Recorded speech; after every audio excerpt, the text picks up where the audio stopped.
आज के इस अध्याय में हम प्रतिहार शासकों का अध्ययन करेंगे। प्रतिहार है ये वंश विशेष, अगर हम इसका नाम देखें तो वंश विशेष न होकर ये पद विशेष हो जाता है। कैसा है ये पद विशेष? अब पद ये ऐसा पद है वो आपको कहाँ देखने को मिलता है? पहले राजा महाराजा होते थे और जो उनका दरबार होता था, दरबार के ऊपर प्रहरी होते थे और प्रहरियों को ही क्या कहते थे? ठीक है, जैसे राम का प्रतिहार आएगा। आपने दो, यहाँ पर हम दो ही प्रतिहारों की बात करेंगे, एक नागभट्ट फर्स्ट और दूसरा नागभट्ट सेकंड। अब इसने उपाधि धारण की है राम का प्रतिहार, उपाधि है इसकी। और प्रतिहार का मतलब अभी आपको बताया प्रतिहार क्या होता है। तो ये स्वयं को लक्ष्मण, जैसे राम का प्रतिहार कौन था? आपने अंतिम समय जो रामायण देखी थी उसमें कि वो गेट के ऊपर दरबार के आगे रहता है ना, और फिर उसी के कारण उसको सजा दी जाती है लक्ष्मण को और दरबार से निकाल दिया जाता है। अंतिम समय में जो सीता को बाहर निकाल उसकी अग्नि परीक्षा दोबारा होती है, वैसे ही उस समय की बात है। तो ये पद विशेष और लक्ष्मण वंशीय मानते हैं ये स्वयं को।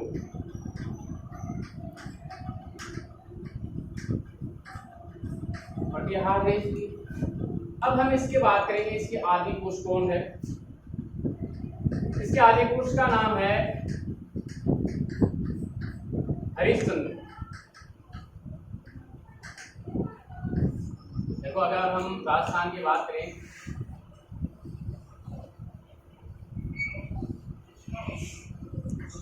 इस प्रकार का राजस्थान है। यहां अगर हम बात करें, जोधपुर है, जोधपुर में एक जगह है मंडौर। इसकी पहली राजधानी रहती है हरिश्चंद्र की, कहां पर है? मंडौर रहती है। फिर ये राजधानी आगे बढ़ाते हैं मेड़ता,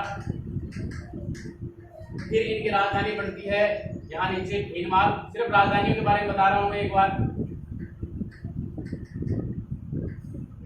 भीनमाल के बाद में इनकी राजधानी बनती है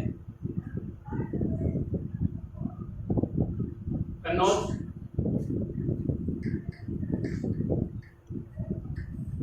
ठीक है, और एक राजधानी इनकी और बनती है उज्जैन। ये इस प्रकार से इनकी 5 राजधानियां बनती है किनकी? प्रतिहार। ठीक है, अब हरिश्चंद्र है, हमें मुख्य रूप से आना कहां पर है? नागपुर। हम ज्यादा इसी के बारे में चर्चा करेंगे, सिर्फ भूमिका बना रहे हैं कि भूमिका क्या। ठीक है, और अगर हम इसके शुरुआत में हर में देखते हैं, हम हर राजा के अंदर है कि हमें इनका उल्लेख कहां से मिलता है। तो एक तो है ग्वालियर प्रशस्ति, वो तो आपको याद रखनी है। प्रतिहारों का नाम आ जाएगा तो ग्वालियर प्रशस्ति आपको याद रखनी है। कहीं भी ग्वालियर प्रशस्ति आ जाए, इसका मतलब प्रतिहारों का उल्लेख है उसको। और इसको उत्तीर्ण कराया था एक महान सम्राट जो इसके हैं, इस वंश के सबसे महान सम्राट है मिहिर भोज, और यही राजधानी बनाते हैं। ठीक है, दूसरा है एक घटियाला शिलालेख।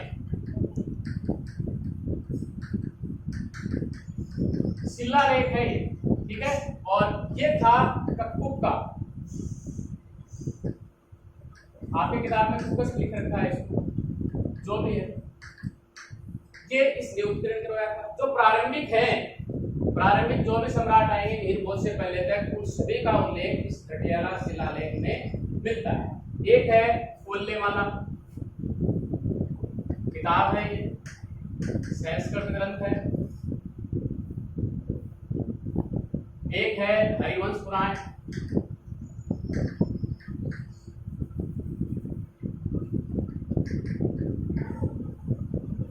कोल्लेमाला लिखी थी कुब्दोतन सूर्य ने, ये लिखी थी जिनसेन ने। ये एक राजा आएगा नागभट्ट सेकंड का पिता वत्सराज, ये किसके दरबारी कवि थे? वत्सराज के दरबारी कवि थे। इससे इसके बारे में जानकारी हमें मिलती है। अब हम यहाँ चलते हैं। हरिश्चंद्र को आदि पुरुष कहा जाता है। हरिश्चंद्र देखो, राजा महाराजा कई शादियां करा करते थे, तो इसकी यहाँ पर दो शादियां इंपॉर्टेंट है। एक ये स्वयं ब्राह्मण था। वैसे अगर हम इनकी उत्पत्ति की बात करें तो मुख्य जो सिद्धांत प्रचलित है वो एक किताब है पृथ्वीराज रासो। आगे भी हम चर्चा करेंगे इसके बारे में। पृथ्वीराज रासो किसने लिखी थी? इसमें बताया गया है कि आबू पर्वत पर वशिष्ठ ने एक यज्ञ किया था और उस यज्ञ से 4 जाति उत्पन्न हुई थी और उन 4 जातियों में एक क्या थी? प्रतिहार, परमार, चालुक्य, चौहान। इस प्रकार से इनकी उत्पत्ति होती है। और बाकी के सभी इसके सामंत थे, ये सभी इसके सामंत थे, बहुत सारे सामंत थे इसके। लेकिन अगर हम इसकी बात करें इसके सामंत से पहले ये महाराज है, इसके बाद में है ये, ठीक है। तो ये प्रतिहारों की उत्पत्ति इस प्रकार से बताई गई है। अब हम देखते हैं इसके अंदर चंद्र बताई है। इसकी 2 पत्नियां मुख्य रूप से है। एक ब्राह्मण है, ब्राह्मण है तो ब्राह्मणी तो होगी, ठीक है। और दूसरा है अक्षत्रिय। इसका कोई रोल नहीं है, ये यही खत्म हो जाती है। और जो अक्षत्रिय है इसका नाम था भद्रा। यहाँ इसका कोई उल्लेख नहीं है, कहीं भद्रा मिल जाता है, कहीं भद्रावती मिल जाता है। और इसके एक पुत्र होता है रज्जिल। पुत्र 4 है इसके, लेकिन मुख्य जो नाम है वो रज्जिल है, ठीक है। और रज्जिल के बाद में राजा बनता है नरभद्र, ठीक है। और इसके बाद में आएगा कौन है? ये इसका पौत्र था। ये कौन था बीच में कोई उल्लेख नहीं है, राजा है। अब हम बात करेंगे इसकी नागभट्टे पर।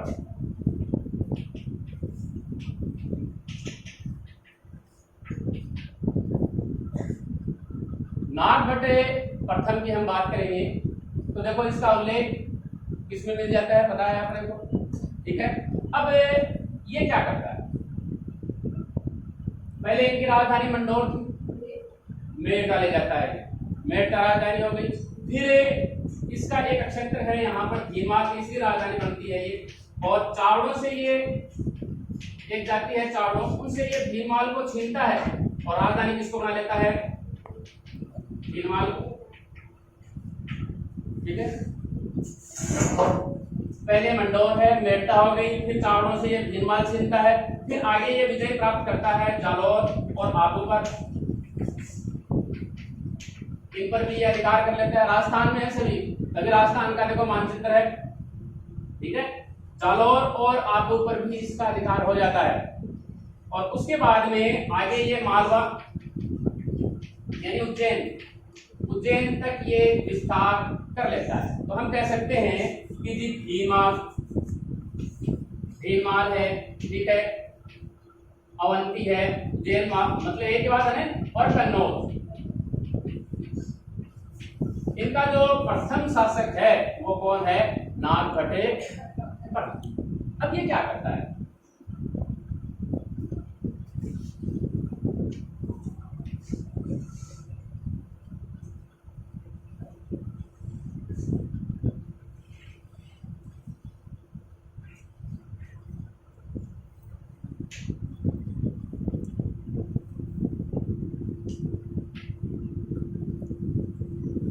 बात है, ठीक है। इधर से आक्रमण करेंगे, कौन करेंगे? अरब साइड के लोग। 700 इसका हम शासनकाल लिखते हैं, 730 से 756 तक इसका शासनकाल रहता है। कल हमने देखा था कि 712 ईस्वी अरब आक्रमणकारी यहाँ पर आ जाते हैं। और इसके समय जो अरब आक्रमणकारी रहता है वो रहता है जुनैद। इसके समय अरब आक्रमणकारी रहता है, ये भारत पर इधर से आक्रमण करता है। लेकिन ये जो शासक है नागभट्टे प्रथम, ये इसका सफलतापूर्वक सामना कर लेता है। इसके कारण इसे उपाधि और मिलती है मलेच्छ, यानी अरबों को क्या कहा जाता है? मलेच्छ, मलेच्छों का दमन कारक। और मलेच्छों का दमन किया तो उद्धार किसका हो जाएगा? दीनों का, यानी जो गरीब है इनका उद्धारक कहा जाता है। इसके कारण इसे, इन दोनों के कारण इसे एक उपाधि मिलती है, क्या? नारायण की उपाधि मिलती है। मलेच्छों का दमनकारक, दीनों का ये उद्धारक, ठीक है। इसके कारण इसे उपाधि कौन सी मिलती है? नारायण की उपाधि मिलती है। इसके अलावा और इसकी उपाधियां देखो, एक है राम का प्रतिहार, ठीक है, और एक है इंद्र, एक गौरव को जो भी दर्प है उसको समाप्त करने वाला कौन? हाँ, और एक मेघनाथ है, उसके युद्ध का अवरोधक भी कहा जाता है किसे? नागभटे प्रथम। तो ये है नागभटे प्रथम। मुख्य रूप से आपको याद रखना है इसके लिए कि मलेच्छों का दमनकारक है, तीनों का उद्धारक है, नारायण की इसके अंदर उपाधि धारण करी है। इसके अलावा इसको राम का प्रतिहार, इंद्र के गौरव को नष्ट करने वाला और मेघनाथ के युद्ध का रोकने वाला, जो भी है आप इसे कह सकते हैं, ठीक है। और इसने राजधानी यानी चावड़ों से इसने एक माल छीना है, उसको राजधानी बना लिया, मालवा पर इस पर अधिकार कर दिया इसने। ये कौन है? नागभटे प्रथम। इसके बाद में आगे हमने जिक्र किया है कि जी देवराज बनते हैं, राजा बनते हैं इसके बाद में, और फिर ककुब, और इसके बाद में वत्सराज, और वत्सराज और एक रानी है सुंदर देवी, यानी राजा है उनके रानियां कई हुआ करती थी, है ना। तो यहाँ रानी का उल्लेख इसलिए है कि इस रानी का बेटा है, ठीक है। इस रानी का बेटा कौन है? नागभटे। जब वो प्रथम हो गया, इसलिए अगर नागभट होगा तो ये क्या हो जाएगा? सेकंड हो जाएगा। अब यहाँ पर देखो क्या होता है, नागभट सेकंड के समय या फिर हम वत्सराज समय की बात करते हैं कि यहाँ इस एरिया में प्रतिहार थे,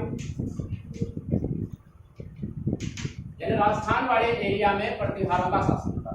यहाँ ये जो बंगाल है, इस एरिया में पाल वंश का शासन था, और यहाँ कन्नौज है, यहाँ पर दो भाई शासन करते थे, एक था इंद्रायुध और एक था चक्रायुध, ठीक है। कन्नौज को एक बार छोड़ो आप, प्रतिहार है, पाल है, और यहाँ नीचे यहाँ थे राष्ट्रकूट, ये शासन करते थे। अब इसमें जो राजा इंपॉर्टेंट है, इसमें हम देखेंगे नागभटे प्रथम, ठीक है। और यहाँ पर एक राजा है दंतिदुर्ग, जो इनकी स्थापना करता है राष्ट्रकूट वंश। ये दंतिदुर्ग है नागभट प्रथम को हरा देता है, प्रतिहारों को हरा देता है। ये लगातार हराएंगे, ये अंत में जाकर हारेंगे। ये अंत में एक शासक आएगा इसके कृष्ण थर्ड, वो हार जाएगा, नहीं बाकी के ये लगातार राष्ट्रकूट ही जीतेंगे हर बार। ये इसके ऊपर आक्रमण करेगा, हरा दिया, और फिर ये एक यज्ञ करता है दंतिदुर्ग अपनी राजधानी बोरमान्य खेत में, और उस यज्ञ का द्वारपाल होना चाहिए किसको? नागभटे प्रथम को। हम आगे चलते हैं, वत्सराज की थोड़ी सी, वत्सराज की हम चर्चा करते हैं। वत्सराज यहाँ पर है, और ये देखो हमने चर्चा करी है कि इससे पहले तक भारत के अंदर सत्ता अगर किसी बिंदु पर केंद्रित रही है तो वो क्या था? पाटलिपुत्र। अब तक पाटलिपुत्र था, लेकिन हर्ष के बाद में ये क्या हो जाता है? कन्नौज हो जाता है। तो कन्नौज पर सभी अधिकार करना चाहिए, ये भी सभी क्या लेना चाहते हैं जी? कन्नौज लेना चाहते हैं। कन्नौज पर इस समय शासक था इंद्रायुध, यहाँ पर शासक था वत्सराज, और यहाँ पर शासक था ध्रुव, ठीक है। अब ये क्या करता है? वत्सराज किसी राजस्थान में अकेला क्या रहा, कन्नौज उत्तर प्रदेश में, तो ये वत्सराज आक्रमण करता है किसके ऊपर? इंद्रायुध। उस समय राजा था इंद्रायुध, इंद्रायुध को हरा लेता है, इंद्रायुध हार जाता है, और ये शरण में चला जाता है पाल वंश की, और पाल वंश में उसमें शासक था धर्मपाल।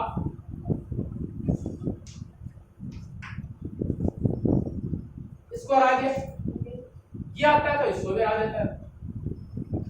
कौन? अपने राजस्थान के जो प्रतिहार हैं, ठीक है, इतने ताकतवर हैं ये, जबकि इनके पास संसाधन इनकी मात्रा में सबसे कम है।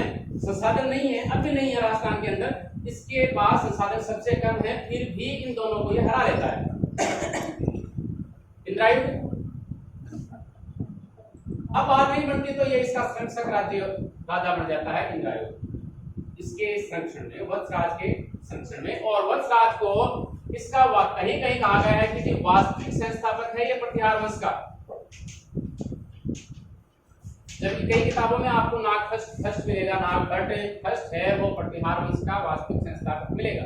और कहाँ आपको ये मिलेगा। और इसकी जो उपाधि है रणहस्ती, मुख्य रूप से इसकी उपाधि है जो कई बार प्रतियोगी परीक्षाओं में आ जाती है, रणहस्ती की उपाधि किसकी है, वत्सराज। अब ये देखता है कि इससे ताकतवर मेरे को लगता है कि मैं ताकतवर हूँ, तो ये कन्नौज पर आक्रमण करता है। यानी पहले कन्नौज पर इसलिए किया, फिर ये कन्नौज आ जाता है यहाँ पर इससे लड़ाई करने के लिए, लड़ेंगे ये कन्नौज में, हार गया, ये वापस चला गया, ये यहाँ रहता है, राजधानी नहीं बनाता है इसको, यहाँ रहता है। फिर ये आक्रमण करता है यहाँ पर, ये हरा लेता है किसको, वत्सराज को। तो वत्सराज अब यहाँ से वापस भीम आ गया, ठीक है। ये इनका प्रथम चरण इस प्रकार से होता है। यानी कन्नौज के लिए आगामी कहते हैं 150-200 वर्षों तक लगातार संघर्ष रहता है। ये वत्सराज के समय है, वत्सराज की कहानी खत्म हो जाती है। वत्सराज के समय है, देखो ये आपको याद रखना है, ये इसके दरबारी कवि ये कहते हैं, संस्कृत में लिखे गए ग्रंथ है ये, इसके बारे में हमें इनसे जानकारी मिलती है। और कक्कुक की हमने बात करी है, कौन सा शिलालेख है, घटियाला शिलालेख। प्रारंभिक जो भी शासक हैं उनसे, उनके बारे में अगर हमें जानकारी प्राप्त करनी है तो किससे हमें प्राप्त होती है, घटियाला शिलालेख से। अब हम बात करेंगे किसकी, नागभट्ट द्वितीय। यहाँ पर नागभट्ट द्वितीय आ जाता है, यहाँ पर धर्मपाल ही रहता है, एक शासक और है देवपाल। यहाँ पर गोविंद तृतीय आ जाता है। फिर इसके बाद में कृष्ण है, इंद्र है, इस प्रकार से राजा रहते हैं ये। लेकिन हम यहां तक ही सीमित रहेंगे। अब क्या करता है, यहां जो कन्नौज था, कन्नौज को अधिकार में ले लिया। इसका द्वितीय, हम तीसरे चरण में चल रहे हैं, अब द्वितीय चरण में, द्वितीय चरण ज्यादा इंपॉर्टेंट है नहीं इनका संघर्ष का। और उसमें पाल वंश में चक्रायुध को यहाँ का राजा बना देते हैं, इंद्रायुध को हटाकर चक्रायुध, और ये संरक्षित किसके हो जाता है, पाल वंश का। ये बात नागवार गुजरती है जिसको, नागभट्ट सेकंड को। ये चाहेगा कि संरक्षण में बड़े तो मेरे बड़े, मैंने हराया है इनको पहले, यानी हमारे जो पूर्वज हैं उन्होंने हराया है, तो यहाँ पर मेरा आधिपत्य रहना चाहिए। इसलिए ये आक्रमण कर देता है नागभट्ट सेकंड किसके ऊपर, चक्रायुध के ऊपर, कन्नौज के ऊपर हरा देता है। वही बात दोबारा हरा दिया इसको। और ये तो वही बात यहाँ आ जाता है कि भाई इसकी बढ़ाई भी करता है, यानी हारे का सहारा भी धर्मपाल हमारा है ना, धर्मपाल जी हमारी सहायता करो नहीं तो हम रह जाएंगे। अब ये यहाँ से चलता है और यहाँ पर एक युद्ध होता है, मुंगेर का युद्ध। इसका शासनकाल 795 से 833। मुंगेर के युद्ध में वही बात होती है, सेम टू सेम पहले वाले, धर्मपाल जी हार जाते हैं, ठीक है। धर्मपाल जी हार गए, चक्रायुध तो पहले हार गया था, है ना। फिर वही बात आती है नीचे से, ठीक है। कौन आगे जी, गोविंद तृतीय हरा देते। लेकिन कालांतर में गोविंद तृतीय ऊपर रह नहीं पाता है, क्योंकि बीच में विंध्याचल श्रृंखला जो भी पर्वतमाला है, इससे ऊपर आना थोड़ा असंभव हो जाता है इनके लिए, इसके लिए भी ऐसा ही होता है। तो ये यहाँ पर रह नहीं पाता है और इस परिस्थिति का लाभ उठाता है कौन है, नागभट्ट द्वितीय। और कन्नौज पर ये फिर से अधिकार कर लेता है, और नागभट्ट द्वितीय है वो क्या करता है, कन्नौज को राजधानी बना लेता है।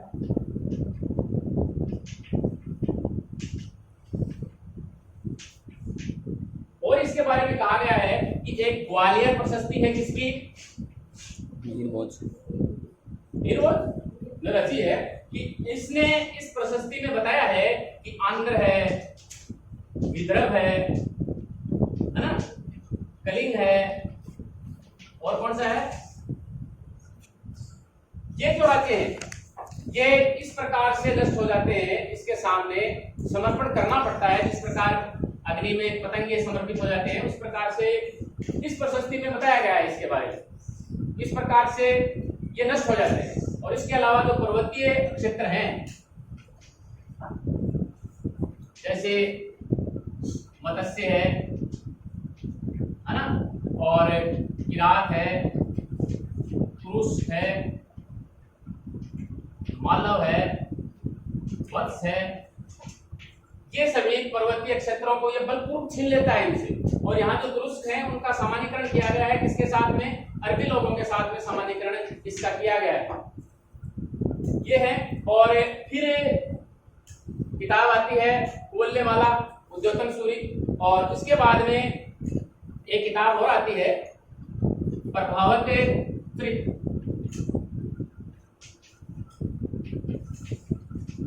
चंद्र प्रभा सूरी। कहते हैं कि नागभट्ट जो सेकंड है वो अपने पुत्रों से दुखी हो जाता है। इसका पुत्र रहता है रामभद्र, 3 साल तक शासन करता है। 800 देखो कहाँ खत्म होता है इसका, 833 से 36 तक यह शासन करता है, और 36 से फिर आगे 56 86 तक शासन करता है। कहाँ है वो? ये मीरभोज। इनके पुत्रों में राज्याधिकार के लिए लड़ाई छिड़ जाती है कि जी हम राजा बनना चाहते हैं, आप राजा हो, बहुत दिन हो गए आपको राजा बने हुए, हमें बना दो। तो ये अपने पुत्रों से दुखी हो जाता है और कहाँ चला जाता है? ये हरिद्वार चला जाता है, और वहां जाकर क्या कर लेता है? ये गंगा नदी में जल समाधि ले लेता है। ये सब कुछ वर्णन दिया गया है किसके अंदर?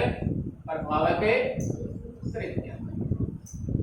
एक थोड़ा सा यहाँ पर जो नागभट्ट सेकंड है उसमें भी इसके अभिलेख दिया गया है। एक नौसारी अभिलेख,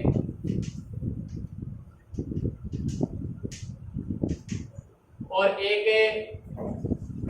बिलादुरी है या बालादुरी है। ये कहते हैं, दोनों क्या कहते हैं कि जो जुनैद था, अरब आक्रमणकारी इसमें जुनैद था, तो जुनैद है नौसारी जो बिलादुरी ये कहता है कि इसको हरा नहीं पाया था, यानी मालवा को ये हरा नहीं पाया था, यानी इसका अधिकार यहां से स्पष्ट नहीं होता। नौसारी जो अभिलेख है वो कहता है कि जो इसके जो पराजित जो भी राजा हैं उन राजाओं में किसका नाम नहीं है? किसका नाम नहीं है? नागभट्ट का नाम नहीं। तो ये है नागभट्ट फर्स्ट और सेकंड, और इसके बाद में रामभद्र बढ़ता है, एक कमजोर शासक है, और इसका जो पुत्र है मीरभोज, ये कहते हैं पितृहंता, प्रतिहार वंश में पहला पितृहंता शासक था। सिर्फ यही एक इसकी कमजोरी है, बाकी इस सभी में ये महान था। अपने पिता रामभद्र की हत्या करके ये राजा बनता है, कहता है मेरे को राजा बना दो, लेकिन ये बनाता नहीं बनाता है, तो फिर एक दिन राजा भाई मार तो राजा बन गया है। कौन है? मीरभोज सबसे महान है। उज्जैन को ये अपनी राजधानी बनाता है, ग्वालियर प्रशस्ति ये उत्तीर्ण कराता है। इसके बाद में आगे हम चलते हैं तो कई राजा आते हैं इसके अंदर, जैसे त्रिलोचनपाल है, राज्यपाल है, और अंतिम आ जाता है फिर यशपाल। ये इनका अंतिम राजा होता है। राज्यपाल और त्रिलोचनपाल जो भी हैं ये अरबों का आक्रमण का सामना करते हैं। अरबों के बाद में क्या आते हैं? मोहम्मद गजनवी आ जाएगा। गजनवी के समय की बात है, अरब तो ऊपर रह जाते हैं। गजनवी के समय ये क्या करता है? मुख्य रूप से इन्हें भारत की सत्ता सौंपी जाती है कि आप भारतीय सत्ता की रक्षा करो, लेकिन ये भाग जाता है। राज्यपाल सामना नहीं करता, और यशपाल क्या हो जाता है जी? अंतिम शासक, यानी ये गजनवी का सामना करने में असफल रहता है।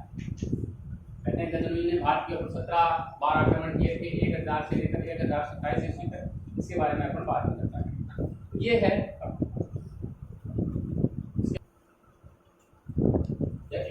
प्रतिहार है, वो पद विशेष है, लक्ष्मण से मानते हैं ये। और मुख्य 2 राजाओं के बारे में जिनके बारे में अपन चर्चा करनी है, वो नागभट्ट फर्स्ट है और नागभट्ट सेकंड है। और इनका जो आदि पुरुष है वो कौन है? हरिश्चंद्र है, ये ब्राह्मण था। और मुख्य रूप से 2 पत्नियों का यहाँ उल्लेख मिलता है, ब्राह्मणीय क्षत्रिय। क्षत्रिय से जो होती है उसका नाम क्या है? भद्रा। और उसका जो प्रमुख पुत्र है, 4 पुत्र है, लेकिन प्रमुख पुत्र है वो कौन सा है? रजिल है। इसके बाद नरभद्र बनता है, जिसका विशेष उल्लेख नहीं है। उसके बाद में कौन बनता है? नागभट्ट फर्स्ट बनता है। और ये कहते हैं कि जी इसका प्रमुख शासक कहाँ का था, ये भीममाल है, अवंती है, कन्नौज यहाँ का ये प्रमुख शासक था। और इसके बाद में चावलों से ये भीममाल छीन लेता है और उसको अपनी राजधानी बना लेता है। जालौर और आबू को ये जीतता है और इसके बाद में मालवा पर भी अधिकार कर लेता है। और जो दो प्रशस्ति हैं यहाँ पर, नासौर अभिलेख और बिलावली, ये क्या कहते हैं कि मालवा मालवा को हरा नहीं पाया था, कौन है, जुनैद, जो अरबक आक्रमणकारी था, सेनापति था। और नौसारी अभिलेख कहते हैं कि जो भी पराजित राजाओं की लिस्ट है इसके अंदर इसका नाम है नहीं मिलता है। आगे हम बात करते हैं, फिर आगे राजा बनता है वत्सराज और सुंदरी का पुत्र कौन है, नागपुर सेकंड। वत्सराज के बारे में हम चर्चा करते हैं। यहाँ पर 3 प्रकार के वंश हैं, कटिहार वंश, पाल वंश और राष्ट्रकूट वंश। इन तीनों के अंदर संघर्ष रहता है, किसके लिए, कन्नौज के लिए। वत्सराज के समय जो शासक रहता है कन्नौज का कौन रहता है, इंद्रायुध, और पाल वंश का शासक कौन रहता है, धर्मपाल, और यहाँ पर कौन रहता है, ध्रुव रहता है। और इससे पहले दंतिध्रुव एक शासक होता है, दंतिध्रुव हरा देता है किसको, नागभट्ट को, और एक यज्ञ के अंदर इसे प्रतिहार बनाता है अपना। और इसके समय वत्सराज है कन्नौज के इंद्रायुध को हरा देता है और अपना संकुचित राज्य बना लेता है। और ये चला जाता है धर्मपाल के पास, धर्मपाल को भी ये हरा देता है। और फिर राष्ट्रकूट शासक है ध्रुव, इसे हरा देता है, ये वापस भीममाल आ जाता है। फिर इसका सुंदर देवी से उत्पन्न पुत्र कौन, नागभट्ट सेकंड है, वो शासक बनता है। और यहाँ धर्मपाल रहता है, लेकिन यहाँ पर बदल जाता है, कौन आ जाता है जी, गोविंद तृतीय आ जाता है। अब यहाँ पर इसका संक्षिप्त कौन बन जाता है, चक्रराज शासक बन जाता है। नागभट्ट सेकंड इसे हरा देता है, कन्नौज को अपनी राजधानी बना लेता है। कन्नौज को राजधानी बना लिया, इसके बाद में ये इसके पास चला जाता है। और जो धर्मपाल और ये दोनों इसके ऊपर आक्रमण करते हैं, दोनों मिलकर, और कौन सा युद्ध लड़ते हैं, ये मुंगेर का युद्ध लड़ते हैं। और मुंगेर के युद्ध में दोनों पराजित हो जाते हैं। कालांतर में नीचे से गोविंद तृतीय आते हैं, इसको हरा देते हैं, लेकिन गोविंद तृतीय की घरेलू शक्तियों का लाभ उठाते हुए वापस कन्नौज पर अधिकार कर लेता है, फिर उसको अपनी राजधानी बना लेता है। ये कौन है, नागभट्ट सेकंड है। और बताता है आंध्र में, विदर्भ में, कलिंग है, जो भी उड़ीसा है, जो भी इस सभी ये इसके सामने समर्पण कर देते हैं। और पर्वतीय जो भी दुर्ग है, मत्स्य, किरात, मालगुज, ये भी इनको भी यह बलपूर्वक छीन लेता है।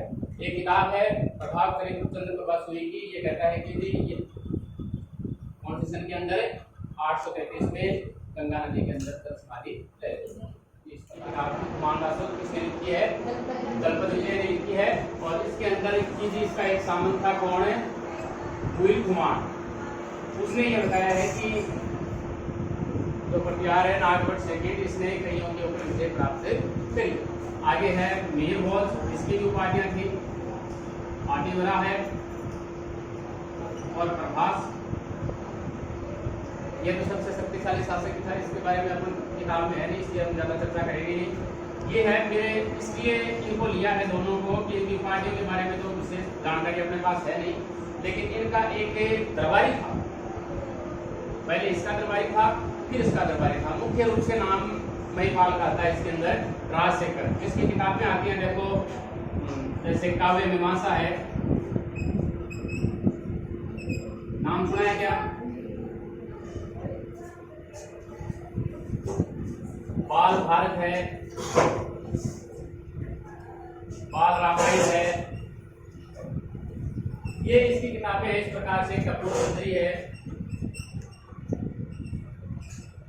अपन ने प्राचीन जो विश्व का इतिहास जानने के स्रोत है, उसमें उसमें देखा था, तो स्रोत जानकारी जिससे मिलती है साहित्य स्रोतों में, इसकी राजशेखर। प्रतिहार शासकों का हमारा अध्याय इसी के साथ समाप्त होता है।